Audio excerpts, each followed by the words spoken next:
বৃহস্পতিবার, তখন প্রায় 9টা বাজে। মোহরের আন্টি পড়িয়ে যাওয়ার পর ওকে নিয়ে গিয়েছিলাম রেডিমেড সেন্টারে। আসলে নতুন স্কুলের ড্রেস পরিয়ে ছবি তুলে স্কুলে ইমিডিয়েট বেসিসে জমা করতে বলেছে আইডি কার্ডের জন্য। সেই কারণেই গেছিলাম মোহরের নতুন স্কুলের ড্রেস কিনতে। এত ভালো লাগছিল দেখতে। ভালো লাগার সঙ্গে সঙ্গে ওই যে বলেছি মনের মধ্যে একটা গিল্ট হচ্ছিল, কেন এটাই ওকে প্রথম অবস্থায় আমি পড়ালাম না। যাই হোক, যা যা প্রয়োজন ছিল সব কিনলাম। আর সোদপুরে গিয়েছিলাম, ফুচকা খেতে বড় ইচ্ছে করছিল, অনেক দিন ফুচকা খাই না।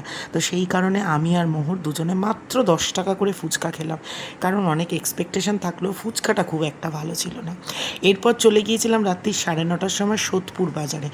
এই ফুচকা খেতে খেতে হঠাৎ করে মনে পড়লো বেশ কয়েকদিন ধরে আমাকে একজন বলে যাচ্ছে, দিদি প্লিজ চিংড়ি মাছ খাও। তো সেই কারণে চলে গিয়েছিলাম একটুখানি চিংড়ি মাছ নিয়ে আসতে। যাই হোক, শুক্রবার সকাল বসিয়ে দিয়েছি এখানে চা। আজকে কিন্তু আমার অনেক কিছু রান্না বান্না আছে, চলো সেগুলো করি। সবার প্রথমে এখানে চিকেনগুলোকে ধুয়ে পরিষ্কার করব। আর মোহর পরীক্ষা দিয়ে চলে এসেছিল, ওর 10টা পর্যন্ত পরীক্ষা ছিল, তাই ওকে এক গ্লাস হরলিক্স গুলে দিলাম। সকালবেলা আজকে খুব একটা বেশি ও খেয়ে যেতে পারেনি, কারণ একটু উঠতেও লেট হয়ে গিয়েছিল। সেই কারণে এখন ওকে একটুখানি টিফিন দিলাম। এরপর ও একটু খেলাধুলো করবে, আমি ততক্ষণে আমার রান্নাবান্নাটা করে ফেলি। আজকে করছিলাম হচ্ছে গিয়ে চিকেন কষা। অলরেডি তোমরা ভিডিও দেখে নিয়েছো মায়ের। তো আজকে চিকেনটা মাও বলেছে ভীষণ ভালো হয়েছে খেতে। আর আমি তোমাদের বলেছি আমি অন্যের জন্য যখন চিকেন বানাই কি ভালো হয়, নিজের বেলা ভাল লাগে না খেতে। আর আজকে আমার মনে হয় চিকেনে একটু হলুদটা কম হয়ে গিয়েছিলো। আর কালকে চিংড়িটা এনে নীলাদ্রিকে বলেছিলাম নর্মালি নিচে রেখে দিতে, ও ডিপে ঢুকিয়ে দিয়েছে। আমিও খেয়াল করিনি চিংড়িটা পুরো পাথর হয়ে গেছে। এখন এটা কতক্ষণে গলবে আর আমি রান্না করব। Good morning. তো আমার মাংস রান্না হয়ে গেল, এখন আরও দুটো একটা জিনিস রান্না করব। আর এত ল্যাদ লাগে না মাঝে মাঝে কাজ করতে, কিচ্ছু ভাল লাগে না। আর আমার কাশি তো যাচ্ছেই না, মাঝে মাঝেই দেখছি মাথার এই জায়গাটা ব্যথা করে, এই জায়গাটা ব্যথা করে। মনে হচ্ছে আবার একটা ডাক্তার আমার দেখাতেই হবে, যেটাতে আমার সব থেকে বড় অ্যালার্জি। যাই হোক, এই দেখো না, এই জায়গাগুলোতে না আমার কি গোটা বেরোচ্ছে। Same product. আচ্ছা, নাইকা থেকে কি কখনো মানে ডুপ্লিকেট কিছু প্রোডাক্ট দেয় নাকি আমি বুঝতে পারছি না। যাই হোক, দেখি কি করা যায়, এগুলো নিয়ে একটা কিছু ব্যবস্থা করতে হবে। এই দেখো, শুধু এইটুখানি জায়গাতেই না আমার গোটা বেরোয়। এটা তো কমে গেছে, আমি জানি না কেন এইটুখানি জায়গা। অনেকে আমায় বলেছে পিসিওডি থাকলে, পিসিওডি ছিল আমার প্রেগনেন্সির আগে, এখন আর নেই। জানি না আবার হয়েছে কিনা, দেখাতে হবে। আর কি জানো, থ্যাংক ইউ সো মাচ। আমি না আগের দিন একটা ছোট্ট মতো ভিডিও করেছি। আসলে মাঝে মাঝে ভালো লাগে এরকম একটু ভিডিও বানাতে। তো তোমরা যে এতটা ভালোবাসা দেবে সত্যি আমি ভাবিনি, কারণ তোমরা আমাকে বলো যে আমার লেখা তোমাদের পড়তে ভালো লাগে। এটা লেখা না, এটা একটা মনের ভাব। তোমরা যদি বলো তাহলে আমি এরকম আরও ছোট ছোট ভিডিও বানাবো। ভালো লাগে কথা বলতে, মনে হয় যে কিছুটা সময়ের মধ্যে নিজের মনের ভাবটা প্রকাশ করা যাচ্ছে। তোমরা যদি উৎসাহ দাও যে দিদি ভালো লাগছে এরকম কথা শুনতে, কারণ অনেকে আমায় বলেছিল সখী কথাটা ওপেন করতে, তো এটা আমি এই মুহূর্তে পারছি না। তো তোমরা বললে আমি এরকম দু একটা ভিডিও আরও বানাবো। চলো রান্না করি, জিম তো যেতে হবে আজকে। মায়ের আমার দুজনেরই ভিডিও করে রাখবো। আর আর কি, চলো। এমন একটা দিন হয় না যেদিন আমি ভিডিও করি, মানে হয় বাড়িতে এসে মনে হয় কখন দুপুরবেলা ভাতটা খাবো। আজকে আমার ঠিক সেই রকম হচ্ছিল, কারণ আজকের রান্নাটা আমার খুব পছন্দ ছিল। এই সাইজের চিংড়ি মাছটা আমি খুব পছন্দ করি। সেদিনকে তো বাটা মশলায় মায়ের জন্য রান্না করেছিলাম। আজকে চিংড়ি মাছটা করার সময় মাকে বলছি, মা একটুখানি মশলা বেটে দাও না, পেঁয়াজ দিয়ে একটু অল্প একটু আদা রসুন বাটা দিয়ে একদম হালকা পাতলা করে ঝোলটা করেছিলাম। আর বিশ্বাস করো আজকে চিংড়ি মাছটাও খেতে কিন্তু দারুণ হয়েছিল। জিম থেকে চলে এসেছি আমি, আর এই যে আমাদের রান্না। এখানে আছে মাংসের ঝোল, আর এখানে দেখো চিংড়ি মাছ মাকে একটু ভাজতে বলেছিলাম, চিংড়ি মাছ ভেজেছে যেটার মধ্যে পিঁপড়ে ধরে গেছে। আর এই হচ্ছে গিয়ে তোমার গলদা চিংড়ির ঝোল। এই হচ্ছে আজকে দুপুরের আমাদের মেনু। আর মা এখানে ভিডিও করতে বসেছে। আমি যত সকালবেলা উঠেই কাজকর্ম করি না কেন, 3টের আগে আমি কোনোভাবেই মায়ের ভিডিও তো বসাতে পারি না। আর আমার 4টের আগে কিছুতেই ভিডিও হচ্ছে না। মা ওখানে খেতে থাক, আর আমি এখানে আমার জন্য একটুখানি ওই সজনে ফুলের বড়া বানাবো। চলো দেখাই তোমাদের। এখানে সজনে ফুল আছে, একটুখানি পেঁয়াজ আছে, অল্প একটু আদা কুচি আছে, রসুন কুচি আছে। মা আগের দিন নর্মাল বানিয়েছিল নিরামিষ করে, মানে একটু নুনটা বেশি হয়ে গেছিলো, আর আমি এই মুহূর্তে জলটা একটু বেশি দিয়ে দিলাম। তো চলো এটাকে ভালো করে আগে একটু মেখে নিই। আমার বড়াটা মাখা হয়ে গেছে। তোমরা আমাকে যখনই আমি বড়া বানাই আমাকে বলো, দিদি আমাদের বড়া কেন ক্রাঞ্চি হয় না। তোমাদের বড়া ক্রাঞ্চি হয় না তার একমাত্র কারণ হচ্ছে গিয়ে তোমরা গরম গরম তেলের মধ্যে বড়া ভাজো, যার ফলে বড়াটা পুড়ে যায়।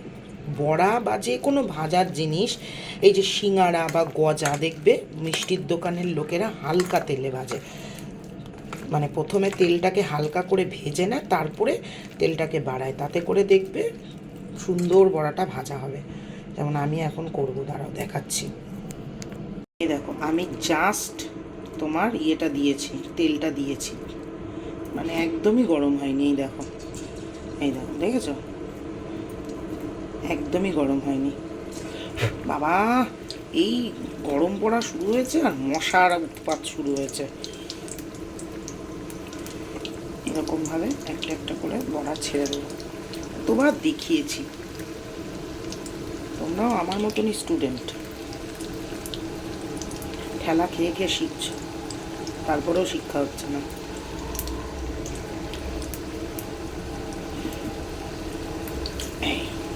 এবারে এটাকে টুকটুক করে ভাজতে থাকবো।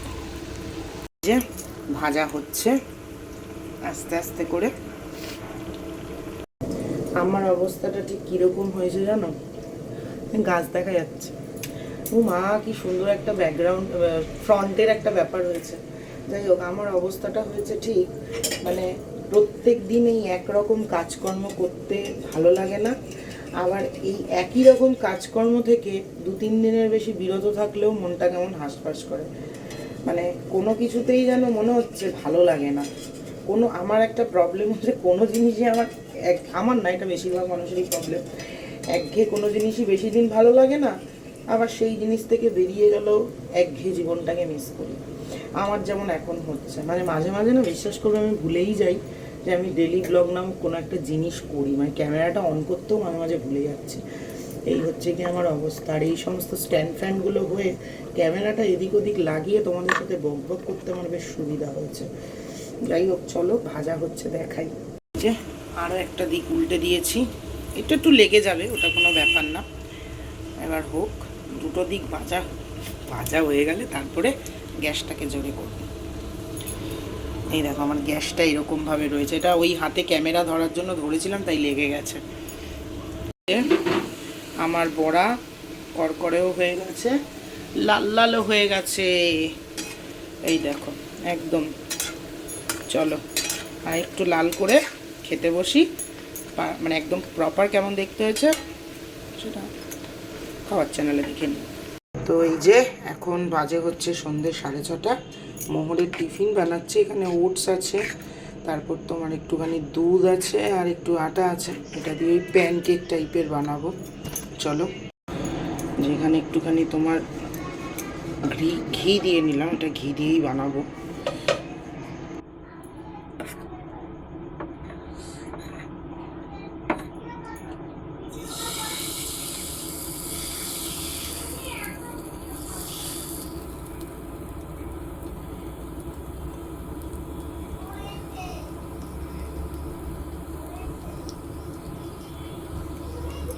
সেটা হতে থাক। এই যে একটা মতো হয়ে গেছে, একদম নরম তুলতুলে। মোর ছোটোবেলা এগুলো যা খেয়েছে না গো, প্রত্যেক দিন সন্ধেবেলা ওরকম ঘিয়ে ভাজা এরকম প্যানকেক, সঙ্গে একটুখানি তোমার চকো সিরাপ দিয়ে দিতাম, ওই খেত। তা আমি এর মধ্যে আবার একটুখানি ড্রাই ফ্রুটস অ্যাড করলাম। এই যা, দেখেছো, দেখো দেখো দেখো না, এখানে দাঁড়িয়ে দাঁড়িয়েই খাচ্ছে। ভালো হয়েছে না?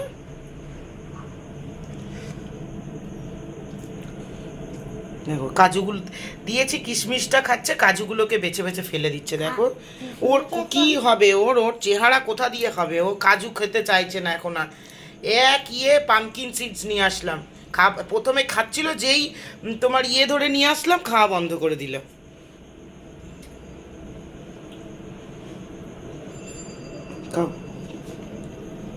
খানা এটা নীলাদ্রির জন্য রাখলাম, নীলাদ্রি এসে খেতে পারবে। হালকা ঘিয়ে ভাজা। তো নীলাদ্রি চলে এসছে, এখানে আমি চা বসিয়ে দিয়েছি আমার আর নীলাদ্রির জন্য। আর এই দেখো দিনের বেলা চিকেন করেছি, এখানে আবার মোহন বাবাকে দিয়ে চিকেন কিনে আনিয়েছে, ওকে হানি চিকেন করে দিতে হবে। Honey chicken, chilli chicken. আমি বলেছি আজকে হানি চিকেন খাও, আবার দুদিন পরে চিলি চিকেন করে দেবো। তো এটা বানাবো, তোমাদের সাথে শেয়ার করবো। দাঁড়াও, আমি চা করতে যাব আর চা পড়বে না, হতে পারে না। এই আমার আশিতে লেখা নেই। এই এই এই এই এই তো এই যে আমি চিকেনটা নিয়ে নিয়েছি, এবার এইটারে কাটবো, হাফ কেটে রাখবো আর বাকিটা রেখে দেবো, কারণ এতটা তো আমার লাগবে না। চলো চিকেনটাকে কেটে নিই। হ্যাঁ চলো এবার এটাকে বানানো শুরু করি। জলটা মনে হচ্ছে আরেকটু ছেঁকে নিতে হবে। ব্যাস, এর মধ্যে একটা ডিম দিয়ে দিই,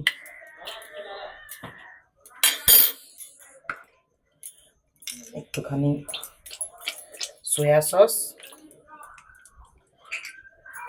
আমি কিন্তু আমার মতো করে বানাচ্ছি, দেখো আমি অত ভালো বানাতে পারি না। একটুখানি ভিনেগার,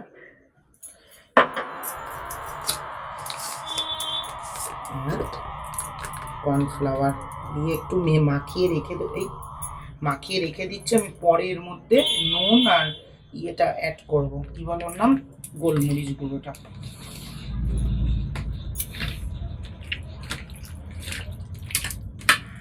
একটু মাখিয়ে মোটামুটি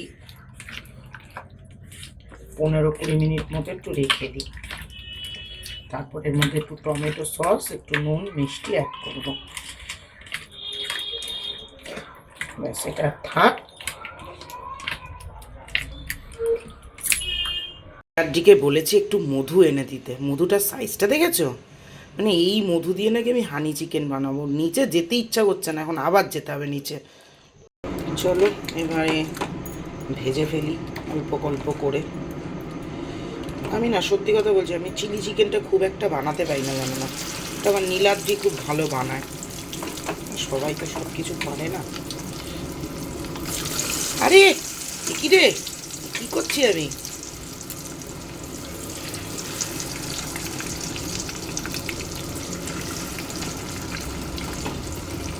চলো এটা টুকটুক করে ভাজা হতে থাক, আর আমি গিয়ে একটু মধুটা নিয়ে চলে আসি।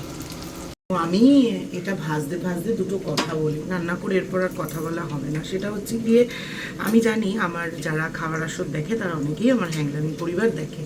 তো আগের দিন আমি যখন নীলাদ্রির সঙ্গে একটা খাবারের ভিডিও করলাম, তোমরা ঠিকই বলেছো, একদম যে কজন কমেন্ট করেছো, আমি বারবার বলেছি আমার যদি কখনো অন্যায় হয় আমি অবশ্যই অন্যায়টা স্বীকার করে নেব। এর আগের দিন যখন ডিমের অমলেট নিয়ে বলেছিল, ওটাতে আমার কোনো দোষ ছিল না, তাই আমি আমার অন্যায়টা স্বীকার করে নিই। বাট এই চাটনির কথাটা নিয়ে যারা বলেছো, ঠিক কথা বলেছো, আমার আরেকটু সচেতন হওয়া দরকার ছিল। আমিও খুব একটা খেয়াল করিনি, কারণ আমি একদম সত্যি কথা বলছি, দুখানা চাটনি দেওয়া হয়েছিল, ঠিক আছে? নীলাদ্রির পাশে একটা চাটনি রাখা হয়েছিল, আমার পাশে একটা চাটনি রাখা হয়েছিল।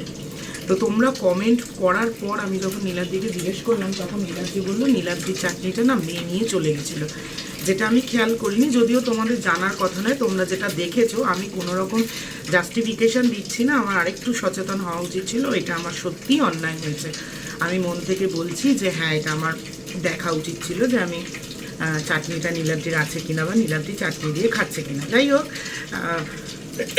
দোষ করলে স্বীকার করতে আমার কোনো অসুবিধা নেই, কিন্তু প্রশ্নটা হচ্ছে, আমার দোষটা দেখিয়ে দিয়েছো, আমাকে চারটে গালাগাল দিচ্ছ, ঠিক আছে, বাট এইগুলো কি নীলাদ্রিকে বলছো যে তোমার কি বলে, এবার একটুখানি বউকে টাইট দাও, বা আরও কি যেন কোয়েশ্চেন ছিল, মানে আরও কি কমেন্ট করেছো যে নীলাদ্রির দৌলতে ভালো ঘর পেয়েছো। আমি ভালো ঘর পেয়েছি? ভালো ঘরের মানেটা কি?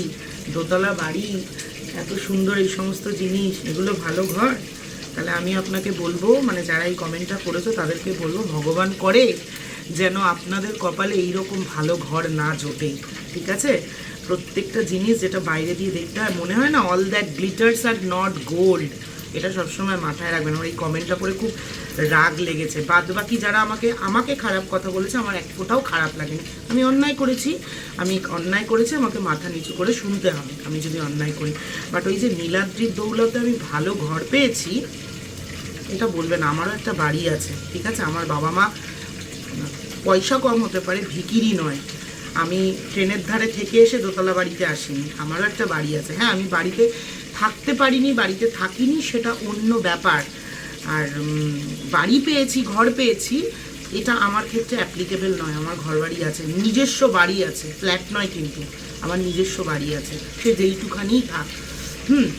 আর ওই যে বললাম, ঠাকুরের কাছে প্রার্থনা করি যে আমার মতো ঘর যেন, এত সুন্দর ঘর নীলাদ্রি আমাকে যা উপহার দিয়েছে, সেই উপহার যেন আপনার স্বামী আপনাকে কখনো না দেন, যদি আপনি বিবাহিত হয়ে থাকেন। তাই আমি কখনো আমার পার্সোনাল প্রবলেম বলি না, কারণ আমি এখানে সবাইকে মজা আনন্দ দিতে এসেছি, নিজের ভালো এক্সপিরিয়েন্স শেয়ার করতে এসেছি।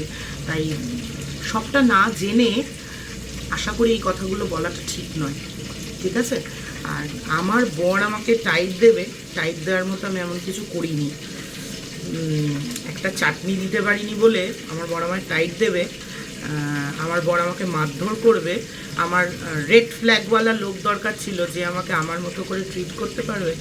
কতটা জানেন আপনারা আমাদের স্বামী স্ত্রীর সম্পর্কের ব্যাপারে?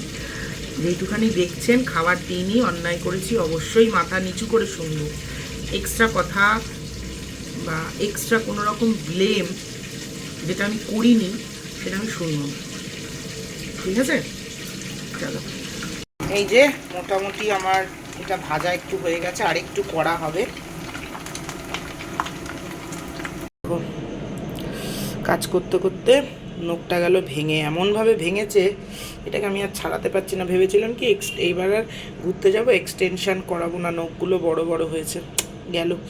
এর কাছে আমি একটা আবদার নিয়ে এসেছি, একটা জিজ্ঞাস্য। সেটা হচ্ছে, আমি যখন ছোট ছিলাম আমার মা আমাকে নাচে ভর্তি করেছিল, আমি শিখেওছি, কিন্তু আমার বাবা পছন্দ করতো না বলে আমি নাচটা ছেড়ে দিলাম। তো আমার খুব ইচ্ছে, আমার মেয়েটাকে নাচ শেখানোর ইচ্ছে ছিল। আমার মেয়েটা দুর্ভাগ্যবশত নাচের প্রতি ওর কোনো ইন্টারেস্ট নেই, তাই শিখলো না। আমার খুব ইচ্ছে, জানো তো, মোটামুটি ঠাকুরের আশীর্বাদে তো যেইটুখানি ক্ষমতা ঠাকুর দিয়েছে, নিজের ছোটোখাটো সব শখ আহ্লাদগুলোই পূরণ করতে পেরেছি।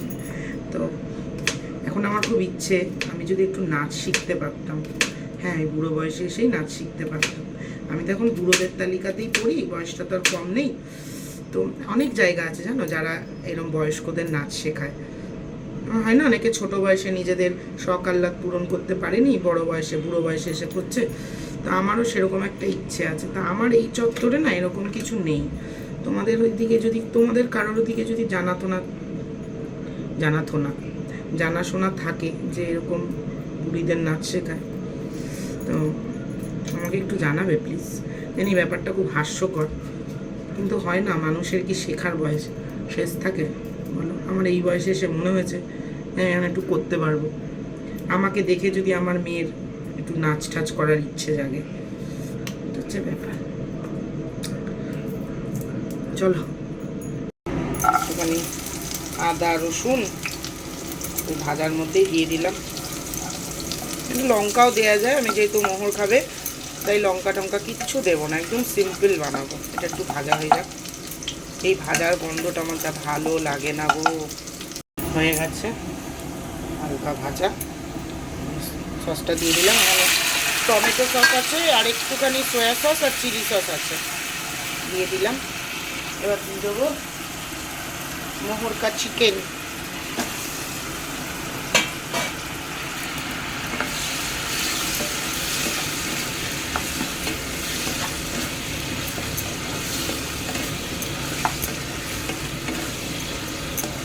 এবার এটা আমাদের জাস্ট হালকা করে, এই যে এই বাটিটা ধোয়া, একটু জল দেবো। দেখতে পাচ্ছ জলটা রয়েছে, এর মধ্যেই হানিটা মিশিয়ে দিচ্ছি। আর নতুন করে হানি আনতে চাইনি, যা আছে এই দিয়েই করবো। দিয়ে এটাকে এবার একটু ফেটিয়ে নেব। দিয়ে দিচ্ছি এই হানিটা,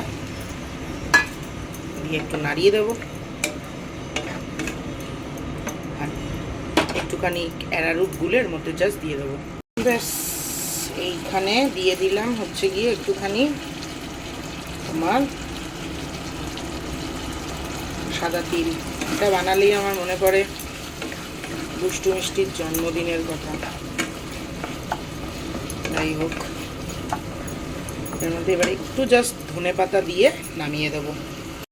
এই হচ্ছে গিয়ে আমার ফাইনালি দেখতে হানি চিকেন, মোহরের পছন্দের হানি চিকেন।